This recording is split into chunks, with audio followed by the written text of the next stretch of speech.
મહારાષ્ટ્રમાં અન્ન અને ઔષધ પ્રશાસનની મેગા કાર્યવાહી જોવા મળી રહી છે। અન્ન સુરક્ષાના નિયમો તોડનારાઓ સામે એફડીએની કડક કાર્યવાહી।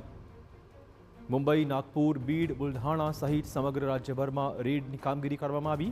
ફૂડ કમિશનર તુકારામ મુંડેના સૌથી મોટા દરોડા। મહારાષ્ટ્રમાં 90 ખાદ્ય સંસ્થાઓની એફડીએ દ્વારા તપાસ શરૂ કરાઈ છે। 8 સંસ્થાઓને સુધારા માટે નોટિસ ફટકારાઈ છે। એકનું લાયસન્સ સસ્પેન્ડ કરાયું છે। મુંબઈમાં બ્લિંક કોમર્સનું ફૂડ લાયસન્સ સસ્પેન્ડ કરાયું છે। બ્લિંક કોમર્સમાં ભારે ગંદકી અને મોટી સંખ્યામાં વંદા જોવા મળ્યા હતા। ખાદ્ય પદાર્થોના અયોગ્ય સંગ્રહ બદલ બ્લિંક કોમર્સ સામે કાર્યવાહી કરવામાં આવી છે।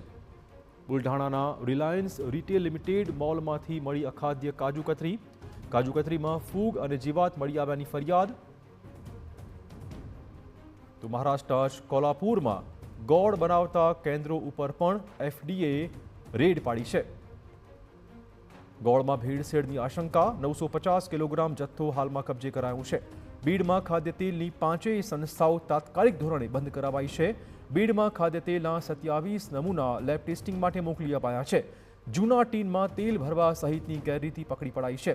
સ્વાગત ઓઇલ ઇન્ડસ્ટ્રીમાંથી 66,652 કિલો તેલ જપ્ત કરાયું છે। આ ઉપરાંત સ્વાગત ઓઇલમાંથી જ 1.05 કરોડનું ખાદ્ય તેલ જપ્ત કરાયું છે। નાગપુરમાં પણ એનાલોગ ચીઝ સામે આ એક મોટી કાર્યવાહી જોવા મળી રહી છે। તો આપણે કહીએ મહારાષ્ટ્રમાં એક મોટી કાર્યવાહી। 90 ખાદ્ય સંસ્થાઓની એફડીએ દ્વારા તપાસ હાલમાં થઈ રહી છે।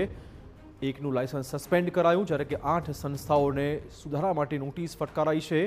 મુંબઈ, કોલ્હાપુર અલગ અલગ જગ્યાઓ પર આ રેડની એક મોટી કાર્યવાહી જોવા મળી રહી છે। કોલ્હાપુરમાં પણ ગોળ બનાવતા કેન્દ્ર પર એફડીએ રેડ પાડી છે। બીડમાં પણ રેડ પાડવામાં આવી છે।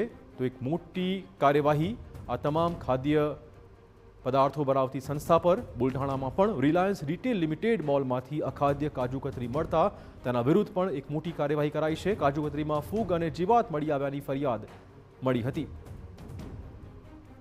તો મહારાષ્ટ્રમાં અન્ન અને ઔષધ પ્રશાસનની આ મેગા ડ્રાઈવ જોવા મળી રહી છે।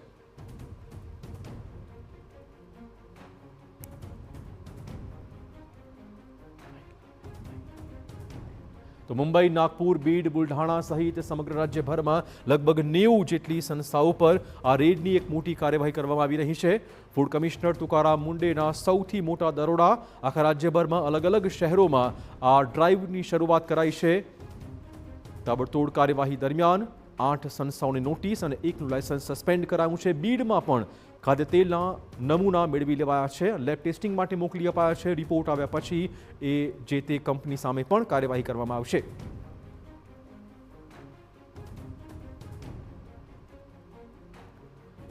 તો ખાદ્ય પદાર્થ અયોગ્ય સંગ્રહ બદલ બ્લિંક કોમર્સ સામે પણ એક મોટી કાર્યવાહી કરવામાં આવી છે।